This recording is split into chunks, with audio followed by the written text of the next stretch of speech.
Good morning সকলকে। আজ আমার প্রথম ডেইলি ব্লগ নিয়ে আসলাম। সকাল থেকে উঠেই প্রথমে চা বিস্কিট নিয়ে জানলার কাছে দাঁড়িয়ে রয়েছি। ডিসেম্বরটা শেষ হতে চললো, নতুন বছর আসতে চলেছে। ভাবলাম কি করে তাড়াতাড়ি সময়গুলো কেটে যায়। সারা বছর কিভাবে আমাদের জীবনে কত কিছুই না ঘটে। সবকিছু শেষে অনেক কিছু চাওয়া, অনেক কিছু পাওয়া, অনেক কিছু না পাওয়া নিয়ে আবার একটা বছর শুরু করতে চলেছি আমরা।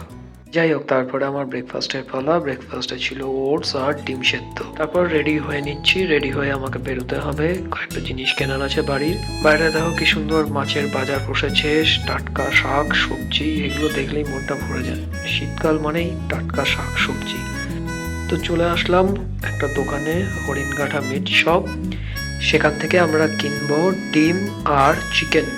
সেগুলো নিয়ে বাড়িতে রেখে চলে যাচ্ছি এখন জিমেতে। আর এই হলো আমার জিম, দ্য ফিটনেস অ্যাডিকশন।